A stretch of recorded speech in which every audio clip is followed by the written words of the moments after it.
Todd. What's up, Jeff? I got this all figured out. Good, it's about time. It's about time. I'm ready to kill a turkey now. But there's a lot more we got to learn. What do we got to learn? Well, I've got it all written down over there. Oh, we're going to make it easy. On this fancy dancy whiteboard. Yeah, I bring it along every hunt I go on. Successful hunters do. It's about flopping time. You're going to show me all these? We're going to do blinds, we're going to do decoys, we're going to do calling, shot placement, field dress, and we're going to cook some food. Let's do this. But man, I'm ready. All right, so we are here with Todd and Jeff. That's me. The Todd and Jeff show? Or Todd and Jeff show. show? Now this time we're in the field and we're talking Yes. turkeys. So we're going to change this up a little bit. It's all about flopping time. Good title, I like it. I like that, thanks. Trademark. So, what we're going to change it up. Everybody shows you how to set up your blinds, how to do these things for turkey hunting. What we're going to show you is something a little bit different. We call it the do's and the don'ts, or don't do the don'ts and do the do's. Todd likes the do the don'ts, and I'd like the don'ts, do the do's. Lots of do's. So, And these are questions really that a lot of people want to ask, but are kind of intimidated to ask. You know, and they watch the videos and they're just, they really don't address all these little questions. But there's, some pretty good stuff. there's great stuff inside this. So what we're going to do today, we're going to walk through 6 of the main things that we do.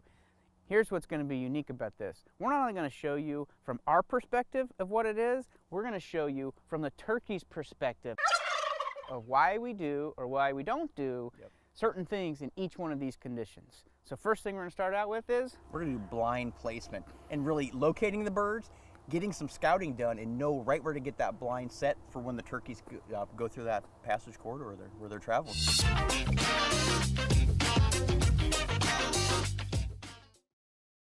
Now let's talk about the first do's for the property.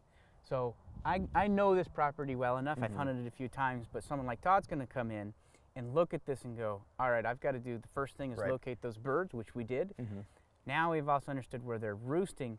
But if you can see, this property has open areas to it, and this is a very common area for the turkeys to be coming out of roost and landing. They don't want to land in trees and a bunch of brush and things. So this has a great area of open landing for your turkeys. And you can see them easily. And if you're in place early enough, they're going to come down and they'll be right in front of you pretty much. So the do number 1, locate. Locate the birds.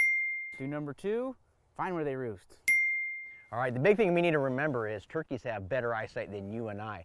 So there's a main thing to remember is we want to tuck this thing in, break up the profile, and make sure we have a dense backdrop behind it. And now let's look at the things you don't do when setting up a blind. Okay, let's take a look. We have this blind placed up on the hill. It's not tucked away and it's not brushed in. So let's see what it looks like from the turkey's perspective as he's approaching those decoys. So he's coming up over the rise here. He's locked onto those decoys. We have them set pretty good, but all of a sudden he sees a blind that wasn't there yesterday and he wants nothing to do with it, and he's gone. So those are the do's and don'ts of blinds. We can check that off the list. Let's move on.